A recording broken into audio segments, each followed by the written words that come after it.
নমস্কাৰ, এই মুহূৰ্তত আহি পৰিছে আজি ৰাতিপুৱাৰ কেইবাটাও বিগ ব্ৰেকিং নিউজ গুৰুত্বপূৰ্ণ খবৰ। অৰুণোদয় আঁচনি হিতাধিকাৰী বেংক একাউণ্টত 2 মাহৰ 6,000 টকা সোমাই গল। যিসকল গোটৰ মহিলাৰ বেংক একাউণ্টত উদ্যমিতা আঁচনিত 10,000 টকা সোমাইছিল আৰু যিসকলে গছপুলি ৰোপণ কৰিছে তেওঁলোকৰ বেংক একাউণ্টত সোমাই যাব 25,000কৈ টকা। চৰকাৰী ঘৰৰ বাবে আবেদন কৰা আৰু জিৰ' টেগিং কৰা সকলৰ বাবে আহি পৰিছে বৃহৎ সুখবৰ। তেওঁলোকৰ বেংক একাউণ্টত সোমাই যাব প্ৰথম কিস্তিত টকা। চৰকাৰী ঘৰ সকলোৱে লাভ কৰিব এই ঘোষণা মুখ্যমন্ত্ৰীৰ। আপোনাৰ ঘৰত যদিহে ৰেচন কাৰ্ড আছে তেন্তে আপোনাৰ বাবে আহি পৰিছে ভাল খবৰ। ৰেচন কাৰ্ড থাকিলে লাভ কৰিব কেইবাটাও আঁচনিৰ সুবিধা।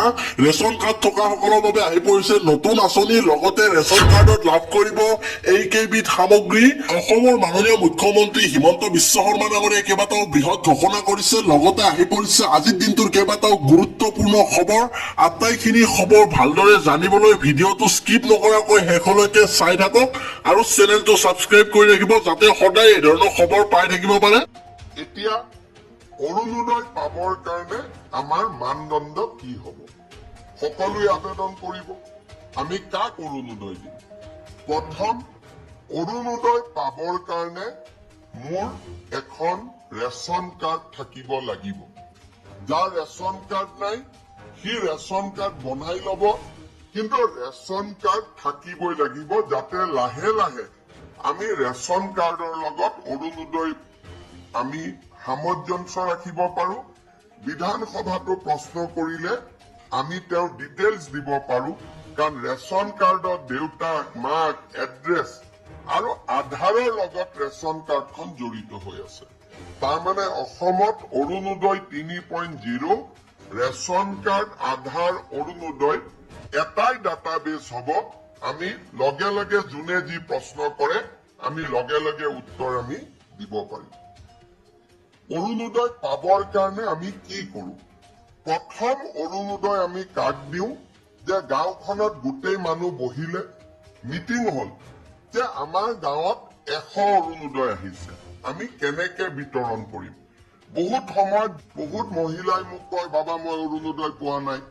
কোনোবাই কয় মই অৰুণোদয় পাইছো, কোনোবাই কৈছে মই ধনী মানুহে অৰুণোদয় পালে, দুখীয়াই পোৱা নাই। মই ইলেকশ্যন মিটিঙত গলে মানুহে এনেকুৱা বহুত অভিযোগ কৰে।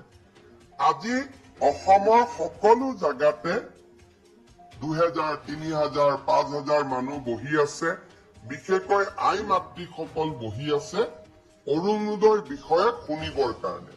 মই বুজাই দিব খুজিছো যে অৰুণোদয় কোনে কোনে পাব লাগে। প্ৰথম অৰুণোদয় পাব কোনে লাগে?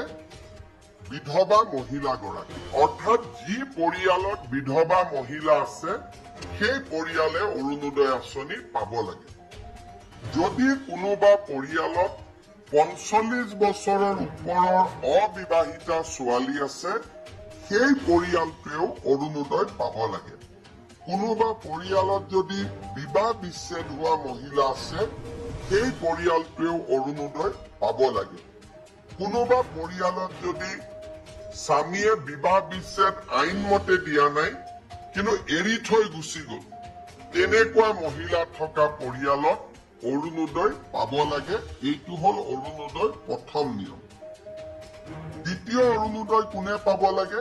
কাৰোবাৰ ঘৰত যদি তৃতীয় লিংগৰ ব্যক্তি আছে, পুৰুষ আৰু মহিলাৰ পিছত আৰু এটা লিংগ থাকে উভয় লিংগ, উভয় লিংগ থকা পৰিয়ালতো অৰুণোদয় আমি দিব লাগে।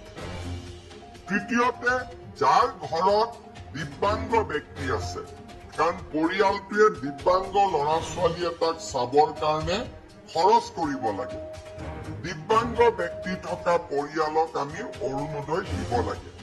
তৃতীয়, চৰকাৰী বৃদ্ধাশ্ৰমত যিসকল আইতা থাকে সেই আইতাসকলক আমি অৰুণোদয় দিব।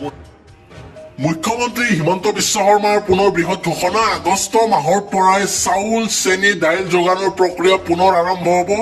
জীৱন প্ৰেৰণা আঁচনি ছেপ্টেম্বৰ মাহৰ পৰাই কাৰ্যকৰী হ'ব। ফেচবুক লাইভ যোগে মুখ্যমন্ত্ৰীৰ ঘোষণা। 10 লাখৰো অধিক পৰিয়াল মিছন বসুন্ধৰাৰ জৰিয়তে উপকৃত হৈছে।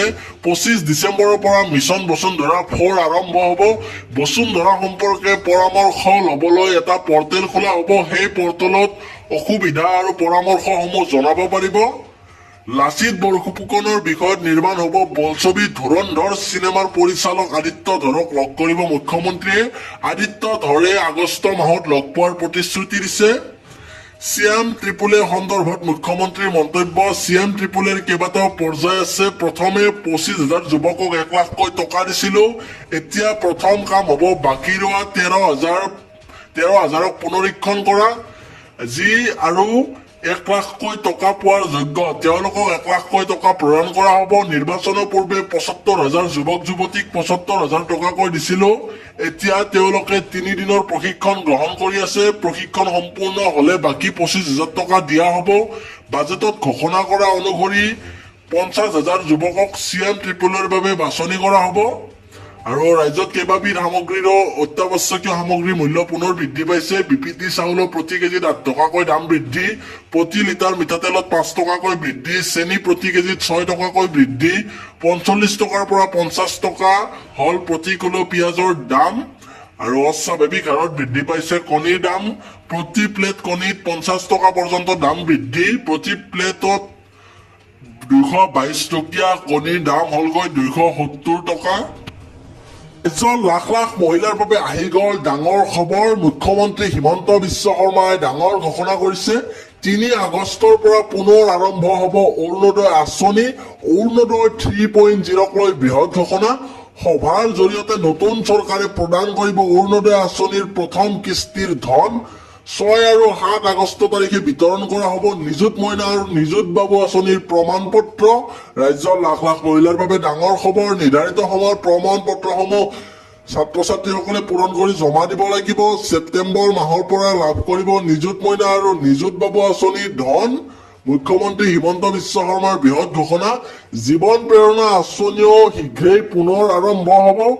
আৰু নিযুত মইনা নিযুত বাবুৰ লগতে জীৱন প্ৰেৰণা আঁচনি আৰম্ভ হ'ব। মুখ্যমন্ত্ৰী হিমন্ত বিশ্ব শৰ্মাই ফেচবুক লাইভ যোগে বৃহৎ ঘোষণা কৰিছে।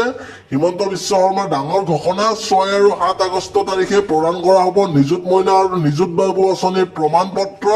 নিৰ্ধাৰিত সময়ত এই প্ৰমাণ পত্ৰসমূহ ছাত্ৰ ছাত্ৰীসকলে পূৰণ কৰি জমা দিব লাগিব। ছেপ্টেম্বৰ মাহৰ পৰা লাভ কৰিব নিযুত মইনা আৰু নিযুত বাবু আঁচনিৰ ধন। জীৱন প্ৰেৰণা আঁচনিও শীঘ্ৰেই পুনৰ আৰম্ভ হ'ব। ফেচবুক লাইভ যোগে মুখ্যমন্ত্ৰী ডক্টৰ হিমন্ত বিশ্ব শৰ্মাৰ বৃহৎ ঘোষণা। লগতে মহিলাসকলৰ বাবেও ডাঙৰ খবৰ। তেওঁলোকে লাভ কৰিব অৰুণোদয় আঁচনিৰ ধন। 3 আগষ্টৰ পৰা পুনৰ আৰম্ভ হ'ব অৰুণোদয় আঁচনি। আৰু চৰকাৰে সভাৰ জৰিয়তে প্ৰদান কৰিব অৰুণোদয় আঁচনিৰ কিস্তিৰ ধন। প্ৰথম কিস্তিৰ ধন লাভ কৰিব আগষ্ট মাহৰ পৰা। 6 আৰু 7 আগষ্ট তাৰিখে বিতৰণ কৰা হ'ব নিযুত মইনা নিযুত বাবু আঁচনিৰ ধন।